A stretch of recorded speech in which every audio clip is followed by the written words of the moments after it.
मेरे जिगरी दोस्तों, नमस्कार।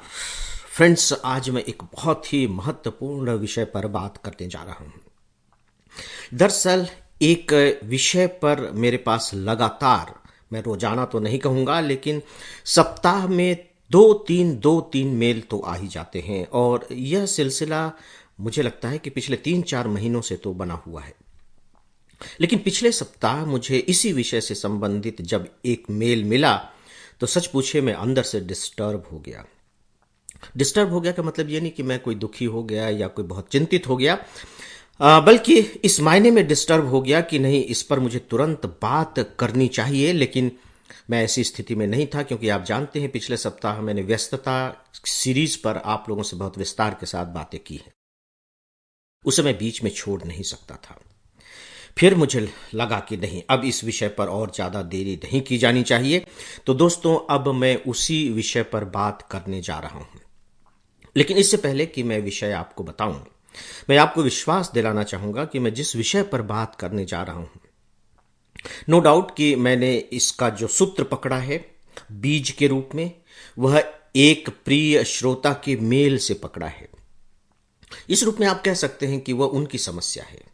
लेकिन मैं आपको विश्वास दिलाना चाहूंगा कि यह केवल उनकी समस्या नहीं है, यह हम सब में से बहुतों की समस्या है। और यदि मैं यह कहूं तो बहुत गलत नहीं होगा कि सच पूछिए तो यह हम सब की समस्या है। फर्क केवल इतना है कि किसी के लिए यह समस्या समस्या है, किसी के लिए यह समस्या उतनी बड़ी समस्या नहीं है, लेकिन समस्या है।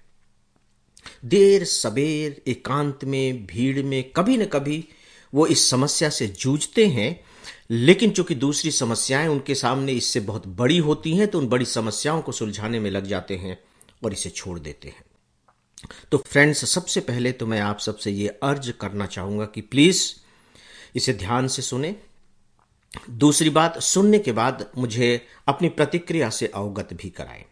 जब मैं प्रतिक्रिया कह रहा हूं तो मेरी बात से आप कितना सहमत हैं, कितना असहमत हैं, उसमें आप और क्या ऐड करना चाह रहे हैं, यानी कि एक बहस की स्थिति बने, केवल बात की स्थिति नहीं बल्कि बातचीत की स्थिति बने, आप मुझे बताएं। और यदि इस समस्या से आप भी जूझ रहे हैं तो आप मुझे लिखें। विश्वास रखिए कि आपके जो मेल होते हैं वो और कोई नहीं पढ़ता है, उसकी पूरी तरह से प्राइवेसी होती है। और यदि आप चाहते हैं कि आखिरी में जो मैं ईमेल लिखने वाले मित्रों के नाम लेता हूं कि आपका नाम उसमें न लिया जाए, तो आप बाकायदे मेल में लिख सकते हैं, आपका नाम नहीं लिया जाएगा।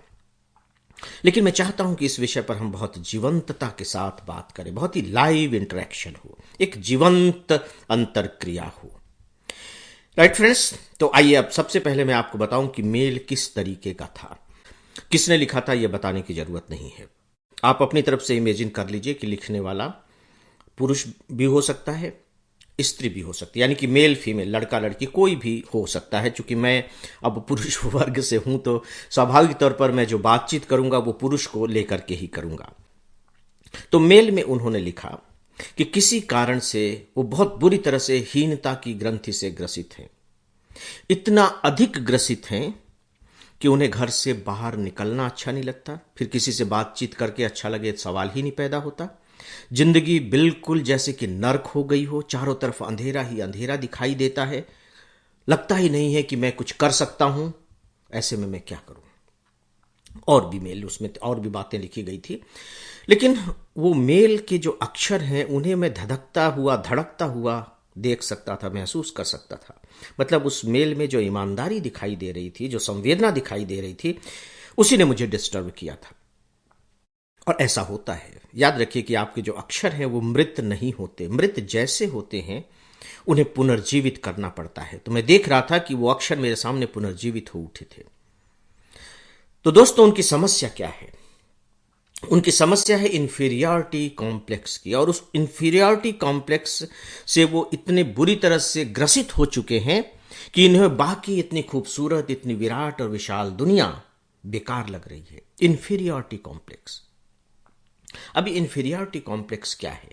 हिंदी में हम इसे हीनता की ग्रंथि कहते हैं, यानी कि स्वयं की हीनता का बोध।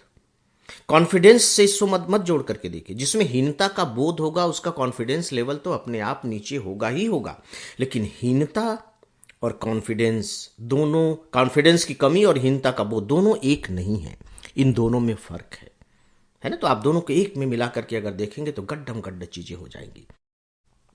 इंफीरियरिटी कॉम्प्लेक्स, यानी कि मैं इंफीरियर हूं। मैं इंफीरियर क्यों हूं? इसका कोई एक कारण नहीं होता है, हजारों लाखों कारण होते हैं। मैं जिस कारण से इंफीरियर महसूस कर सकता हूं, हो सकता है कि बिल्कुल वही कारण आपके पास भी हो, लेकिन हो सकता है कि आप इंफीरियर महसूस न करें, लेकिन मैं कर रहा हूं। उदाहरण के तौर पर मान लीजिए कि किसी का रंग काला है, तो अपने को इंफीरियर समझने लगेगा, क्योंकि हमारे समाज ने कुछ ऐसे गोरेपन का प्रचार कर रखा है कि जो काला है वह कुरूप है, जबकि कुरूपता के साथ इसका कोई लेना देना नहीं है, दूर दराज तक लेना देना नहीं है। यह तो केवल स्किन का एक कलर है। तो मैं काला हूं इसलिए मेरे अंदर हीनता की ग्रंथि हो सकती है। मैं छोटे कद का हूं, नाटा हूं, इसलिए मेरे अंदर हीनता की ग्रंथि हो सकती है। मुझे अंग्रेजी नहीं आती इसलिए हो सकती है, या कि उतनी अच्छी अंग्रेजी नहीं आती इसलिए हो सकती है। मेरे पिताजी, माता पिता जो है ना पढ़े लिखे नहीं है इसलिए हो सकती है। मैं गांव का रहने वाला हूं, शहरी कल्चर को नहीं जानता हूं, शहरी संस्कृति को नहीं जानता हूं, मुझे उस तरह के मैनर्स नहीं आते हैं, इसलिए मेरे अंदर हीनता की ग्रंथि हो सकती है। मैं सरकारी स्कूल में पढ़ा हूं इसलिए हो सकती है। एक नहीं, हजारों। मैं स्मार्ट नहीं हूं, मैं बहुत सुंदर नहीं दिखता हूं, मेरे बाल ऐसे हैं, मेरी नाक टेढ़ी है, मेरी आंखें जो है ना झील की जैसी गहरी नहीं है, मेरी गर्दन सुराहीदार नहीं है, मेरी चाल हंसनी की तरह नहीं है, मैं हथनी की तरह नहीं चलता हूं, नहीं चलती हूं, और मेरे जो कदम पड़ते हैं वो शेर की तरह ठोस नहीं होते हैं, मेरी आवाज उतनी बुलंद नहीं है।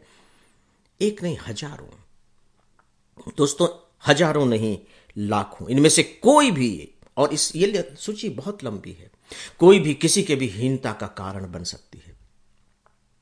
क्या इन्हें कारण बनना चाहिए? हम इस पर बात करेंगे। और अगर कारण बन गए हैं तो फिर उसका इलाज क्या है, क्योंकि इलाज तो चाहिए। और मैं आपको अंत में केवल यह कहना चाहूंगा कि यदि आप में से किसी के अंदर यह ग्रंथि है तो आप इसे ईश्वर का वरदान माने कि आपके अंदर यह ग्रंथि है। आगे चल करके हम इसे समझने की कोशिश करेंगे। तो फ्रेंड्स, आज बस इतना ही। नमस्कार।